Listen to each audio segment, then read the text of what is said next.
You're listening to Economics Detective Radio.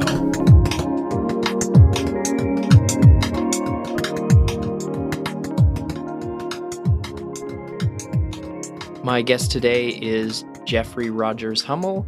He's the author of Emancipating Slaves, Enslaving Free Men, A History of the American Civil War.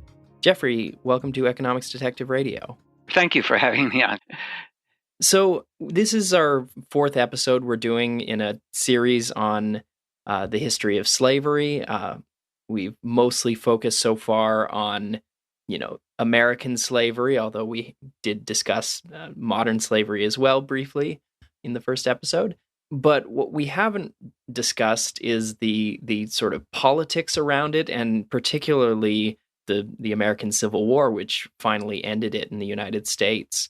So I'm happy to have Jeffrey on to discuss that very important part of the story. So, Jeffrey, tell me a little bit about your background. How did you come to be a historian of the American Civil War? Well, I was always interested in the Civil War as a kid, and I started out being interested in the military history of the Civil War.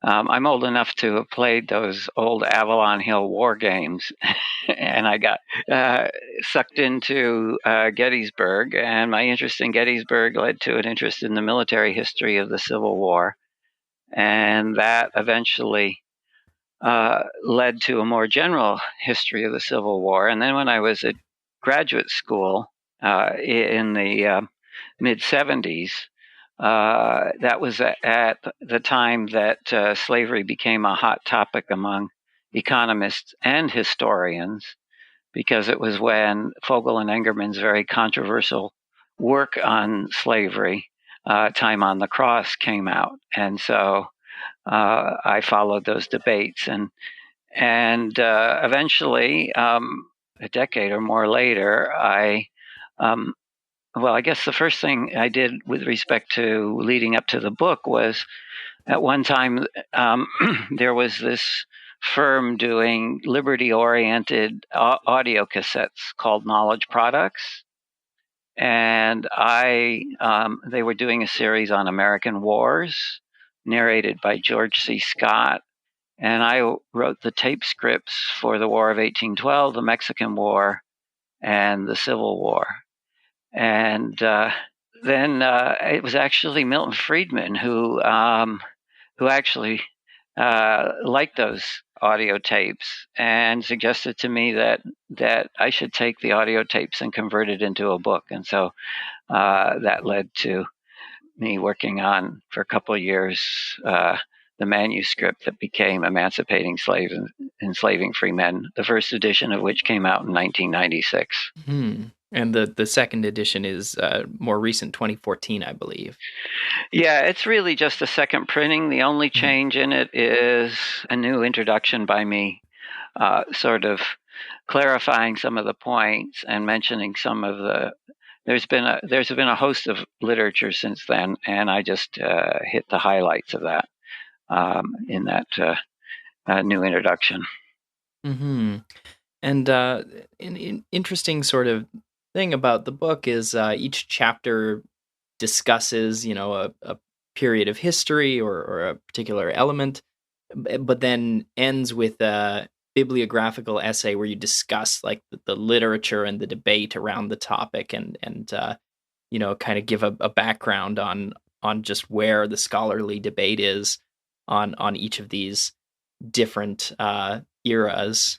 Yeah, I'm not the first to use bibliographical essays, but mine are much lengthier than the usual bibliographical essays. And I sort of wanted to approach two audiences with the book. I wanted it to be accessible to a general audience, to someone who didn't know anything about the Civil War.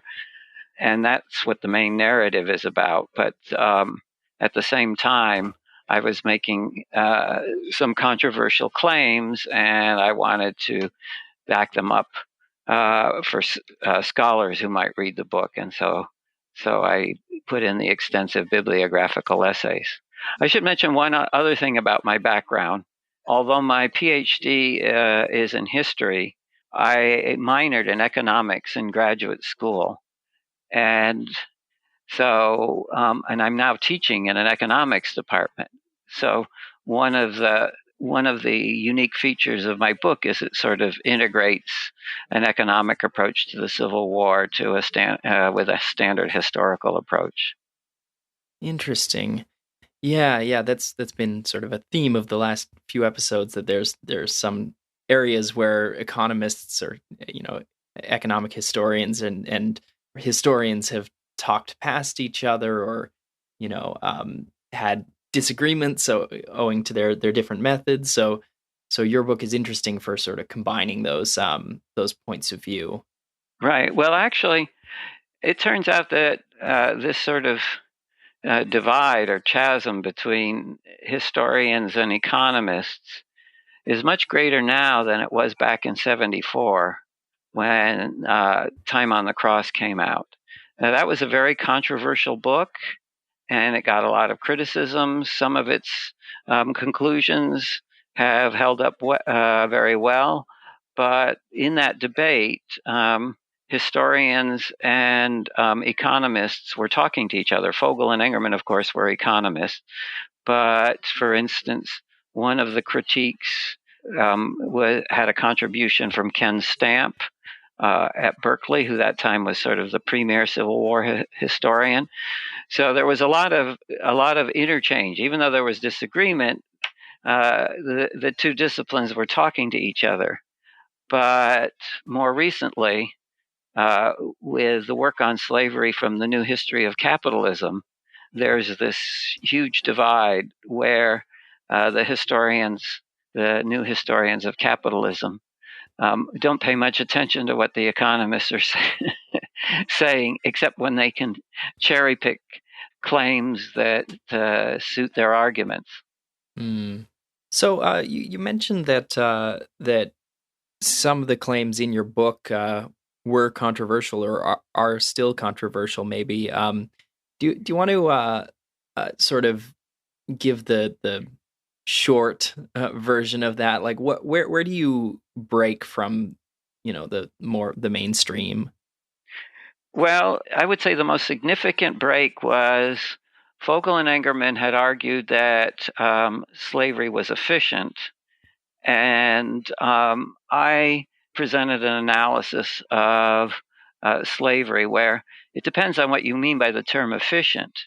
Efficient is a welfare concept, and I was arguing that slavery, in that sense, was inefficient and, in fact, imposed significant negative effects, which economists refer to as deadweight loss, on the Southern economy.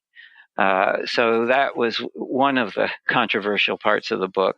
And then I also argued that the South didn't lose the war from a problem with states' rights or decentralization, but in fact was practiced Confederate war socialism. That wasn't original with me, but I argued that the resulting military strategy was one that doomed the South. I was not. The book is not enthusiastic about Lincoln as a military strategist, which which differs from most historians. So those are some of the. Oh, and I also argued.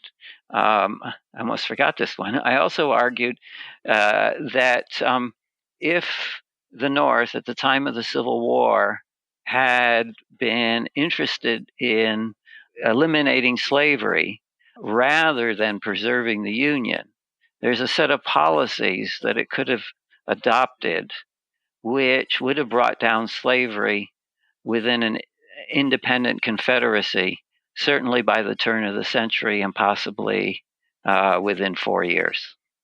Hmm. Okay, so there's a lot there.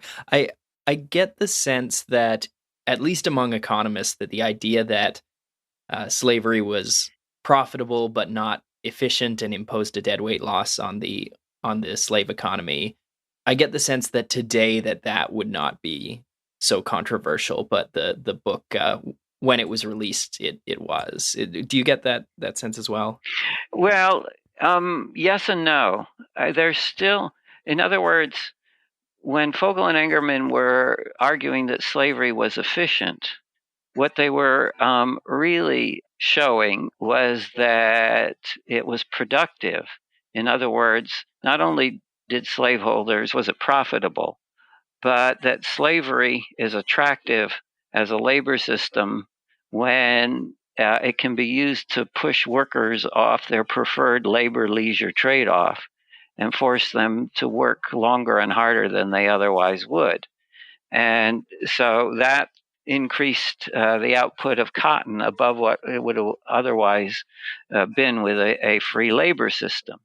And that conclusion has actually stood up pretty well.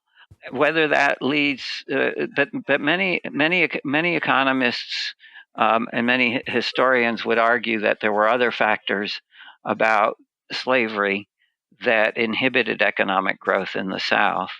They don't generally focus on the factors that I focused on, what the deadweight loss. They tend to focus more on things like education and the creation of an infrastructure, which I think of as sort of secondary phenomena that result from the deadweight loss rather than being directly caused by slavery.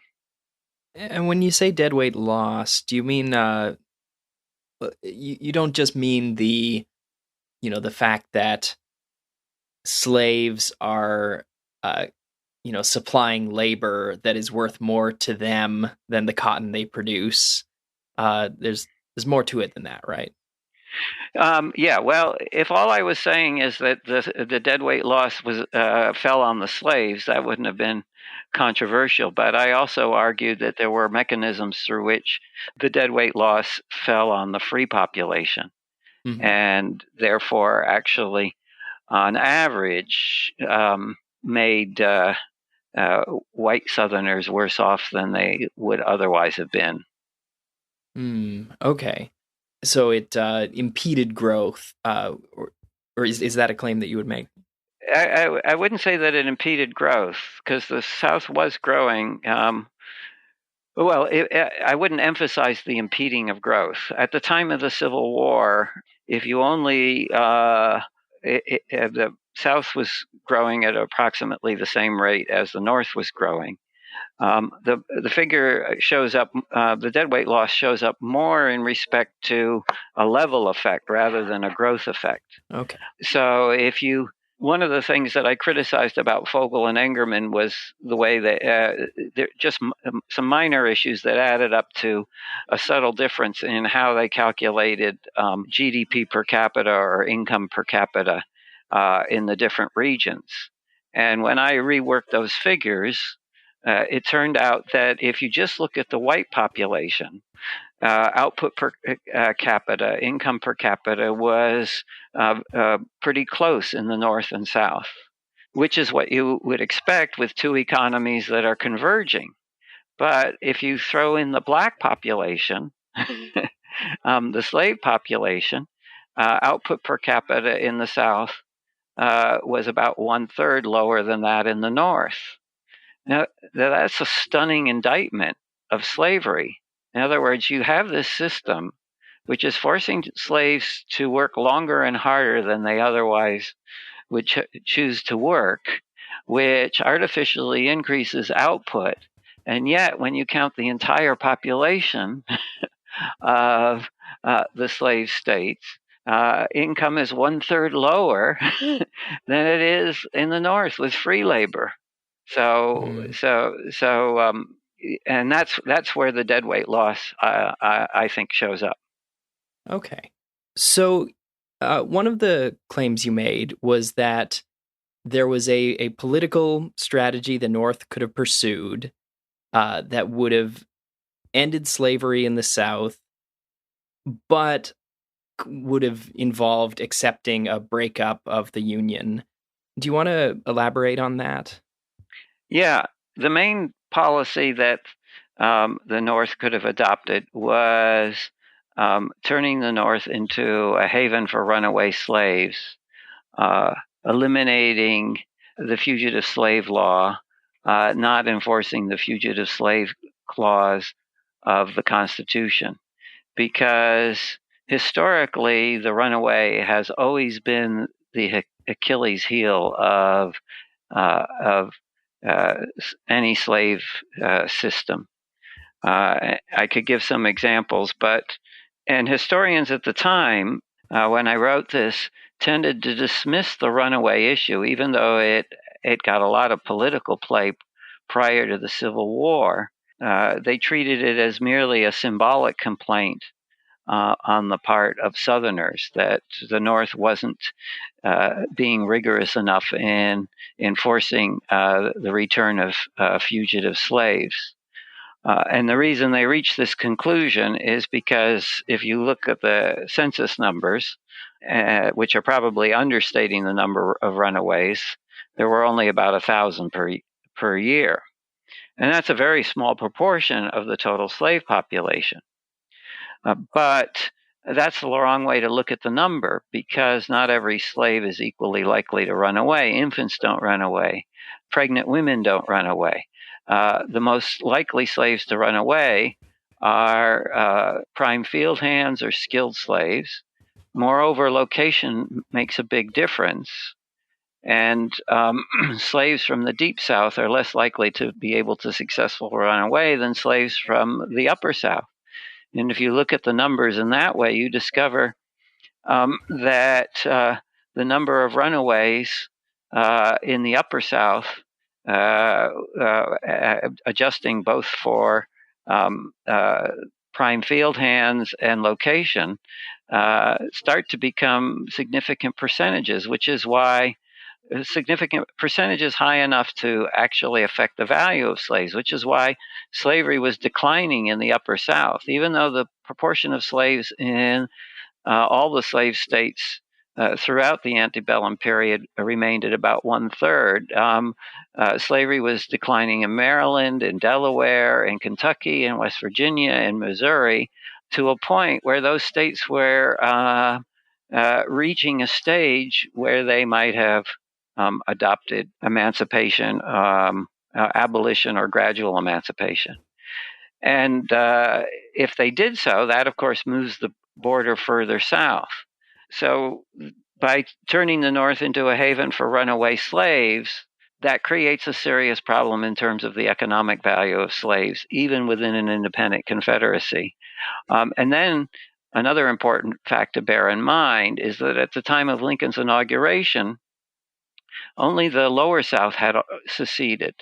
Virginia and other states, the middle South and upper South, don't secede until the firing of Fort Sumter and the call on troops. So at the time of Lincoln's inauguration, there are actually more slave states within the Union than outside of the Union.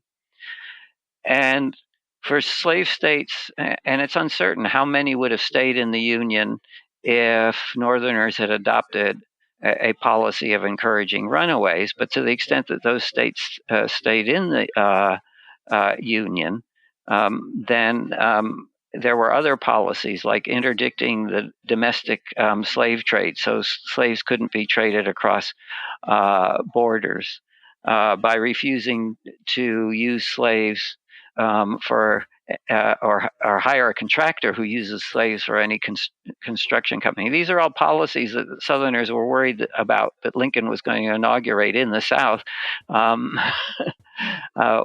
after his election. For instance, Maryland remained in the Union, was still a slave state. The Emancipation Proclamation didn't apply to Maryland, but what brought down slavery in Maryland eventually was when Congress finally instituted compensated emancipation in the District of Columbia. And that made it easy for slaves from Maryland to run away. And that's really what brought down slavery in Maryland. So the political process is something like, if you have a non-slave and a slave state right next to each other, slaves near the border run away, which reduces the value of slave, the expected value, Right. because they're likely to run away, and then it makes the slave owners less wealthy and therefore less politically powerful, and eventually leads to political change. Is that basically the story? Well, it can lead to political change. They may sell their slaves south, but you end up with fewer slaveholders, and that can Mm, affect also the political dynamics. To give you another example, why were Southerners so intense on bringing in Kansas as a slave state? This was one of the controversies prior to the Civil War, when everybody was aware that Kansas wasn't going to be suitable for plantation agriculture. And the mainstream story is half right. Well, bringing in Missouri as a slave state gives you two more slave state senators. But the other half of the story was actually articulated by a Missouri politician named Atchison, who actually was involved in trying to make Kansas a slave state during the Bleeding Kansas episode. And he said, "Look at the border. Missouri is already bordered on three sides by free states. If Kansas comes in as a free state, we won't be able to hold on to our slaves." And in fact, by that time, Missouri actually had, it was one of the few slave states that had an active Republican Party. mm.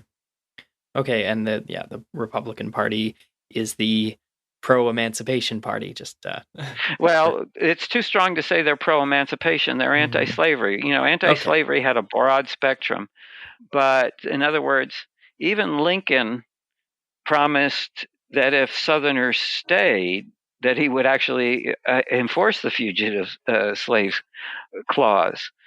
But there's this spectrum of anti-slavery views, and of course, once the but some Republicans are more radical than other Republicans in terms of the policies they want to pursue, and Mm. that changes the political dynamics. So that's why my outside estimate is the turn of the century. Now, I should clarify this, and this is one of the clarifications I put into the new introduction in the second edition. Is there are actually two questions here?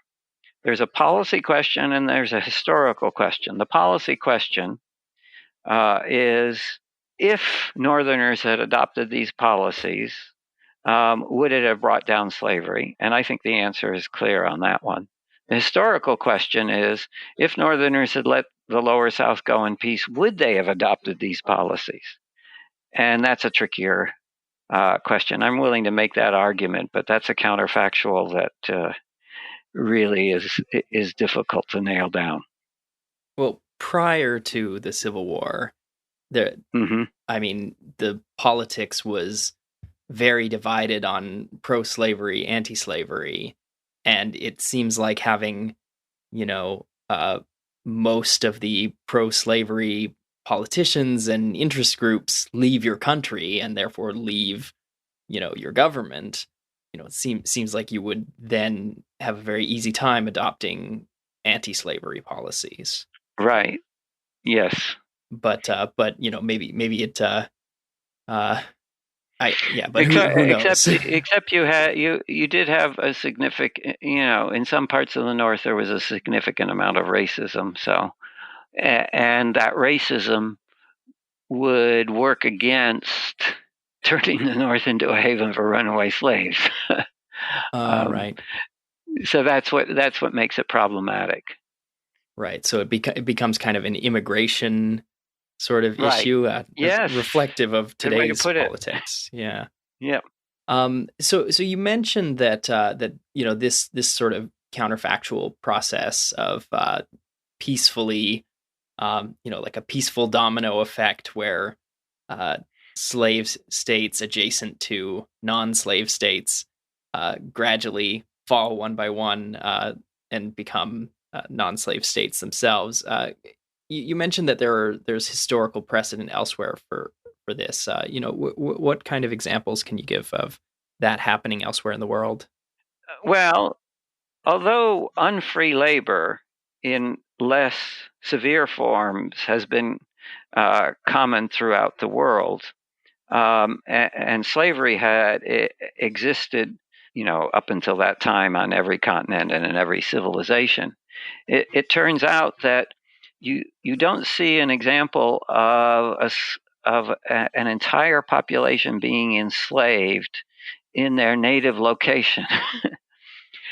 This is one of the reasons why in early commerce in the ancient world and in the early medieval world, the slave trade was an important aspect of that commerce, because in order to effectively control slaves, and I'm talking about chattel slavery, where essentially the slave has no self ownership and all the claims to the slave's body belong to the slaveholder, and that you need to move the slave away from locations they're familiar with. If you look at the early history, colonial history of the U.S. during the Indian Wars, both in New England and in South Carolina, they acquired a lot of slaves rather than using them in the North Atlantic colonies. They sold them into the West Indies. And in fact, in South Carolina, they actually, in the early years of colonial South Carolina, they had alliances with local Indian tribes who would conduct raids and warfare against further inland Indian tribes to acquire slaves, which they would sell to the South Carolinians, and then the South Carolinians would sell the slaves to the West Indies in order to generate the revenue to buy African slaves. Well, Hmm. that only makes sense when you recognize the danger. In other words, why would they prefer African slaves over Indian slaves? Well, because it was much easier for Indian slaves to run away. If you look at the early history of South Africa, when it was under the control of the Dutch, they had slavery, but they never enslaved the indigenous population. They always imported slaves from elsewhere. And then the last example, or one of the most compelling examples, is the case of Brazil. Brazil was the last country in the New World to abolish slavery, and Brazil had in the late 1870s, actually, because it had a large free black population, had actually adopted a gradual emancipation law, but it was a law that freed no living slaves. It only freed slaves born after the passage of the law upon reaching maturity, the age of 21, I think, is the number, around that range. But in 1884, the northeastern province of Ceará in Brazil abolished slavery and became a haven for runaway slaves. Brazil actually had a fugitive slave law, but it wasn't very enforceable. And so by 1888, the value of slaves had fallen so far that the slave owners themselves in the plantation regions of Brazil went along with uncompensated emancipation.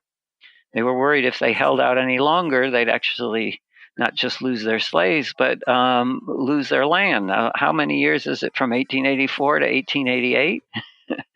4 years. How long is the Civil War? 4 years. Mm.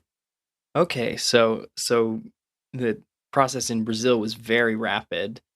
Um, Yes. and yeah, so you mentioned compensated versus uncompensated.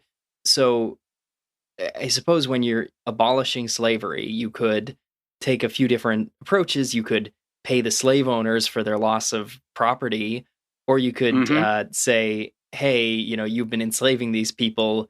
You have to pay them.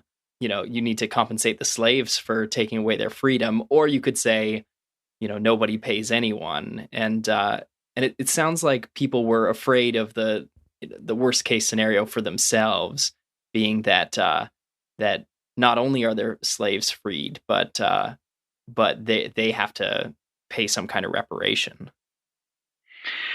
Well, sometimes, yes, sometimes slaveholders were afraid of that. It depends on the region, but this brings home an important fact about slavery. The total value of, even though slaveholders were only on average earning the going rate of return on their slaves between 8 and 12%, which was the same rate of return that owners of northern textile firms or investors in railroads earned. The present value of the slaves made them a huge asset. In fact, somewhere between 2.7 and 3.2 billion dollars, making it the largest capital asset in the U.S. at the time of the Civil War. It exceeded the value of all railroads and manufacturing in the North. And what does emancipation do? Well, it transfers that human capital from slaveholders to slaves. So you can think of it as the most significant wealth transfer in certainly in U.S. history and possibly in world history. And then you can understand why slaveholders are willing to go to such lengths to try to prevent that from happening. Right, right. You might be extremely wealthy, but if your largest asset is something that suddenly taken away from you, then you could go from very wealthy to, owning a bunch of land and not a lot else. Yeah, and this ties in with the runaway problem. How many? What are you going to be willing to pay for shares of Amazon stock if a significant number of them can run away? Hmm. Right. Yeah. You need to uh, you need to be compensated for the risk. So Right, you the value is much lower in the right. The case where value is much lower. they Yep. may. And I think one thing you said earlier was really interesting. The idea that if you're close to the border between the slave states and the non-slave states, your slaves are very likely to run away. So you could sell them further south, Right, where that risk is lower. But if you do that, then eventually you become a non-slave state. If you right. sell all your slaves to other places where they can't run away, then eventually you have no slaves and you're not a slave state anymore. Right. And this actually had happened virtually to Delaware. Delaware was still technically a slave state until passage of the 13th Amendment. But at the time of the Civil War, 90% of African Americans in Delaware were already free. Hmm. And to a lesser extent in Maryland, at the time of the Civil War, 50% of African Americans were already free. Um, and another route that slaveholders can take when they face the threat of runaways is allowing slaves to purchase their own freedom or promising Hmm. slaves their freedom at some point in the future for good service in the present. And this is another interesting feature of slave societies. Outside of the slave societies, the Anglo American slave societies, you actually see significant rates of manumission of slaves. In other words, masters freeing their own slaves. And it's only, and in Latin America, this masters freeing their own slaves actually had brought down slavery in Mexico long before Mexico, or before Mexico had had abolished slavery. And the estimate is that these freeing of slaves, about half of it was through masters freeing their slave children, and the other half is through what's known as manumission through self purchase, where a slave can earn a higher income as a free person than a slave, and therefore the master and the and the slave can reach a deal where actually the master doesn't lose. Now, I'm not arguing that that's a just result, but it Hmm. was a common result. You see it throughout Roman slavery, you see it throughout Latin American slavery. The only place you don't see it is in Anglo American slavery, and one of the reasons is because there were laws and legal restrictions on slaveholders freeing their own slaves.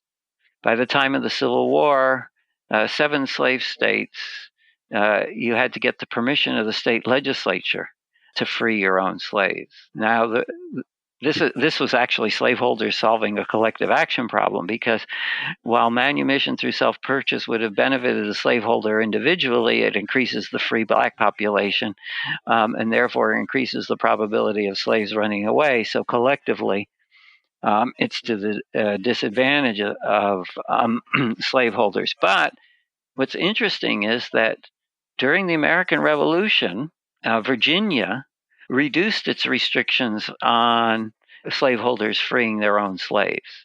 And therefore, there were so many manumissions at that time in Virginia that actually the number of slaves freed through this process exceeded the number of slaves freed in Massachusetts by the just total abolition of slavery. Hmm. I suppose it's a more populous state, so. Well, yeah, Virginia had a much larger slave population to Right. begin with, and that of course explains the difference. But it also is striking that when this occurs, in other words, that this is another mechanism through which slavery is vulnerable. Mm-hmm. Yeah, that's it's so interesting, the whole manumission dynamic, because in this whole debate recently about the link between capitalism and slavery, just the idea that if you have a property right in a person, that they will buy that from you. You know, if they themselves do not own the property right in their own labor, then they'll buy it and be able to pay for it because they can earn more. Kind of underlies the fact that this system is not not efficient, right? You have a gain from the everyone can gain from the transition to a system where everyone owns themselves, and that's pretty remarkable. In fact, that was one of the sources of deadweight loss that I identified. In other words, what it means is not all slaves have the potential of earning a higher income as a free person than as a slave, but certainly some of them do, possibly many of them do. And what this means is that when you combine slavery with the restrictions on manumission, you've got slaves working in the wrong jobs. If the job is paying less, then, this includes the part that's going to the master, the part of the income generated by the slave that the master is expropriating, that's reducing output. And that reduction in output is not just going to affect the slave population; it's also going to affect the free population. Mm-hmm. Yeah. So that's a big part of of the inefficiency of slavery. Just sort of we might think of it as a lack of labor mobility between the unfree labor market and the free labor market. Yeah. You have to make sure you make that distinction, because one of the advantages of slavery is that it increases geographical mobility. It reduces mobility between high-paying jobs and low-paying jobs, but the slave doesn't get to decide where he wants to live or she wants to live. And a free person has lots of reasons to not want to move, even if they could earn more. But if you own someone as your asset, then you can send them to a place where they don't necessarily want to live, and have them work there just because the land is more productive or something. Right. So I want to move on to the Civil War itself. You mentioned at the start of the conversation about the Confederacy's war of socialism. You had kind of a unconventional or at least slightly unconventional take on like the actual path of the war and why the Confederacy lost. Do you want to give a summary of that? Sure. I'll point out that observation was not original with me. But there was this common belief that, for instance, one famous article is that the Confederacy died of democracy, that because they had such respect for states' rights, that they didn't mobilize effectively for the war. And this, I think, is entirely mistaken. Initially, of course, the Confederacy is far less industrialized than the North. And so, in order to carry out the war, the Confederacy essentially goes through a process of forced industrialization, where the Confederate government itself or the state governments are actually running and owning most of the manufacturing establishments that are providing the tools of warfare. And as a result of this, by the end of the Civil War, the Confederacy had never really lost a battle for lack of arms and ammunition, but it was on the verge of starvation. So you can say that this is a slightly less extreme version of Stalin's forced industrialization of the Soviet Union through his 5-year plans. So you have Confederate war socialism both at the central government level and at the state level. And by the end of the war, the Confederacy is actually detailing troops to soldiers to work in the factories. And by that time, nearly all the soldiers are conscripts in the Confederacy. So you have the ironic situation of the nation of black agricultural slavery moving towards the end of the war to a form of white industrial slavery. Because you get conscripted and then forced to work in a factory. Yep. Yeah. It. I mean, I guess there's a sort of outside view that the Union is a more populous and wealthy and industrialized nation compared to the Confederacy, and that, without knowing anything else about their particular situations, the betting odds are always on the Union, and actually it's, if anything, a surprise that the war lasted as long as it did, given how unequal the two were starting out. Do you agree with that general assessment? No. Oh, no. Or at least not entirely. What I would say is that the disadvantages of the Confederacy with respect to the Union were no more serious than the disadvantages that the American colonists faced with respect to the British Empire at the time of the American Revolution. But the American Revolution was fought with a far different military strategy than the Confederacy fought for secession. There was some emphasis during the American Revolution on conventional warfare with the Continental Army, but that was supplemented by what at that time was called partisan warfare, what we nowadays call guerrilla warfare, a decentralized and actually less expensive way of conducting a war that made a huge difference in terms of the more famous battles. And you did have a little bit of guerrilla warfare in the border states in the Civil War, but most of your Confederate military leaders were graduates of West Point. And as a result, the Confederacy focused far more than the American revolutionaries on, conventional warfare with large armies fighting major battles. And I think actually that reduced the chances of the Confederacy winning the war. And this goes along with the Confederacy being centralized. Even as late as the War of 1812, when the U.S.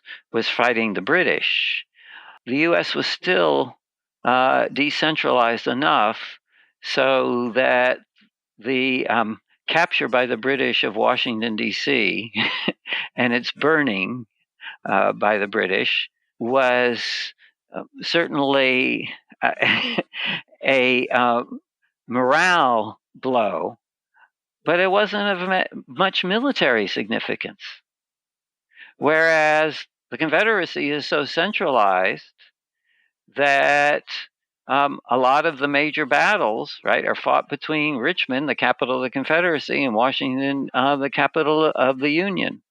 And in that case, the loss of Richmond would have been a serious military blow, and that reflects the whole centralized West Point military strategy of the Confederacy, which I think made it less likely that the Confederacy would win the Civil War.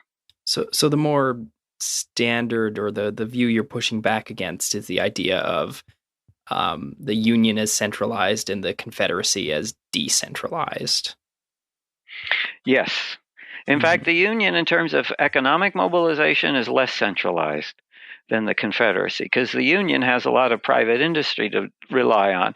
And so whereas you see Confederate war socialism during the Civil War, you see what you could call Republican neo-mercantilism during the Civil War, where the Union is essentially enlisting with subsidies and benefits and war contracts the business interests of the North. Right. So, both needed to pivot from, their peacetime production of, consumer goods and other things to building, to making rifles and ammunition and cannons and all these things. But the North was mostly contracting with private business, whereas the South was trying to sort of centrally plan a war industry, munitions industry, and all that. Okay. I just that brings to mind another argument that was unique in my book, which I was arguing that in terms of the long-term growth of government power, it's not the New Deal that's the turning point in U.S. history. It's not the progressive movement. It's the Civil War. In other words, prior to the Civil War, the long-term trend, with cyclical exceptions, was for the power of the central government and the power of the state governments to become less significant, less obtrusive, less involved in the economy. And that the Civil War, you have this huge increase, obviously, in government involvement during the war itself, and then you have demobilization and a decrease. But if you look at the secular trend after the Civil War, both at the state and the national level, governments are becoming more intrusive and interventionist. And how did that play out? How did the Civil War bring about the growth of government? Well, examples are, first of all, prior to the Civil War, the U.S. had moved to free trade.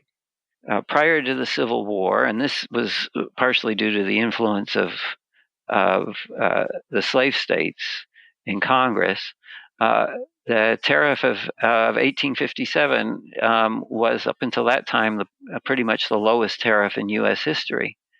And during the Civil War, you have an increase in tariffs justified to finance the war, but they're protectionist tariffs. And as a result, protectionism mercilessly dominates U.S. trade policy right up through until the Great Depression and the Roosevelt administration. You have extensive subsidies to railroads, right? The transcontinental railroads are gained their subsidies during the Civil War. And this subsidization of railroads continues after the Civil War. You have the introduction of internal taxes imposed by the central government from Washington, D.C. In other words, if you look at the period prior to the Civil War, from Jefferson's election in 1800 until the Civil War, with the brief interruption of the War of 1812, the U.S. government only had two sources of revenue: sale of public lands and tariff duties. The U.S. government imposed no internal taxes, except briefly during the War of 1812 during that period. You have an array of internal taxes, including an income tax imposed by the Union during the Civil War. And although those taxes are reduced in terms of their rate, you never go back to the previous system where all internal taxes are at the state level. Particularly significant consequences of the Civil War are the imposition of what were referred to as sin taxes by the U.S. government: taxes on tobacco, taxes on alcohol. And of course, the income tax that's it passed during the Civil War is repealed, and then it gets reinstated and then declared unconstitutional and finally reinstated with a constitutional amendment. But it's the Civil War that creates the precedent for the income tax. You have the creation of the Department of Agriculture during the Civil War. In other words, the beginning of the tendency of the U.S. government to subsidize agriculture. And even at the state level, if you look at state level of taxation, they go up significantly after the Civil War in the northern states. Okay, so yeah, there's quite the ratchet effect in the Yes. size and scope of government. Yeah, there. In other words, there's the post-war surge, and there's the wartime surge in government power, the post-war ratchet effect, and then a change in the long-run trend. Okay, that's really interesting. So we're running low on time. Do you have any sort of closing thoughts? Any overarching sort of points that someone who's listened to this whole conversation should come away with? Well, not with respect to my book so much, but I thought you were going to ask me more about the new history of capitalism. Right. And these works on slavery that in mid-August got a huge boost from the New York Times with their 1619 project. And these are a series of books that argue that slavery and other forms of coerced labor were a necessary condition for widespread cotton production, that widespread cotton production was a necessary condition for jump-starting the American Revolution, and therefore cotton production by slaves was essential to the emergence of modern economic growth. And these works are full of, I think, complications and errors. And part of the problem is that they paid very, very little attention to all of the great scholarly work that was done on slavery back in the 70s and early 80s after publication of Time on the Cross. And so if I were to summarize these works, I mean, the books involved are huge tomes, 300 or more pages, so not everything they say is wrong. And they may have uncovered some historical details that we weren't aware of before, but in terms of their overall interpretations, what they say is true is generally not original, and what they say that is original is generally not true. Yeah, that's a scathing critique, but yeah, they have been. And what's really outrageous about the New York Times 1619 project, which is based on these works, is that these books came out in 2014, 2015. Finally, economic historians have written critiques. I mean, there are at least a dozen scholarly critiques of these books, even some from Marxists who think these books don't understand what capitalism is. Most of them, they vary from negative to scathing, to use the word you just used, Mm-hmm. and this is solid scholarly literature, and the New York Times just completely ignored it. Right. They didn't do the legwork, of not Right, only looking at a source, but also the criticisms of that source, which are readily right. available now, a few years after it's come out. Which makes the whole project, rather than serious history, polemics.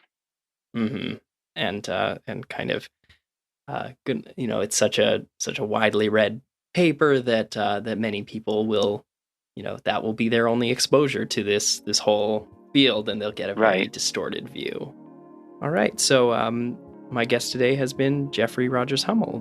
Jeffrey, thanks for being part of Economics Detective Radio. It was my pleasure. Thank you for inviting me.